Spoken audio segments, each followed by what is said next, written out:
بسم اللہ الرحمن الرحیم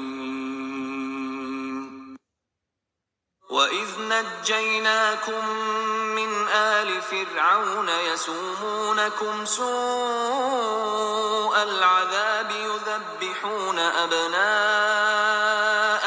وَيَسْتَحْيُونَ نِسَاءَكُمْ وَفِي ذَلِكُمْ بَلَاءٌ مِّن رَّبِّكُمْ عَظِيمٌ۔ یاد کرو وہ وقت جب ہم نے تم کو فرعونیوں کی غلامی سے نجات بخشی۔ انہوں نے تمہیں سخت عذاب میں مبتلا کر رکھا تھا۔ تمہارے لڑکوں کو ذبح کرتے تھے اور تمہاری لڑکیوں کو زندہ رہنے دیتے تھے، اور اس حالت میں تمہارے رب کی طرف سے تمہاری بڑی آزمائش تھی۔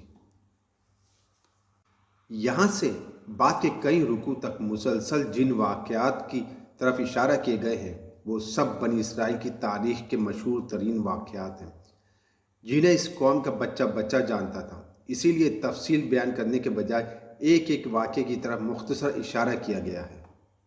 اس تاریخی بیان میں دراصل یہ دکھانا مقصود ہے کہ ایک طرف یہ احسانات ہیں جو خدا نے تم پر کیے، اور دوسری طرف یہ کرتوت ہیں جو ان احسانات کے جواب میں تم کرتے رہے۔ آل فرعون کا ترجمہ ہم نے اس لفظ سے کیا ہے۔ اس میں خاندان فرعون اور مصر کے حکمران طبقہ دونوں شامل ہیں۔ آزمائش اس امر کی کہ اس بھٹی سے تم خالص سونا بن کر نکلتے ہو یا نری کھوٹ بن کر رہ جاتے ہو، اور آزمائش اس امر کی کہ اتنی بڑی مصیبت سے اس موزانہ طریقے پر نجات پانے کے بعد بھی تم اللہ کے شکر گزار بندے بنتے ہو یا نہیں۔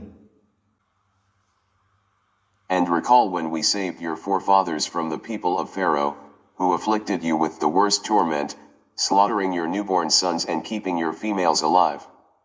And in that was a great trial from your Lord. The events that have been continuously pointed to from here to the following verse are all the most famous events in the history of Bani Israel, which the children of this nation knew.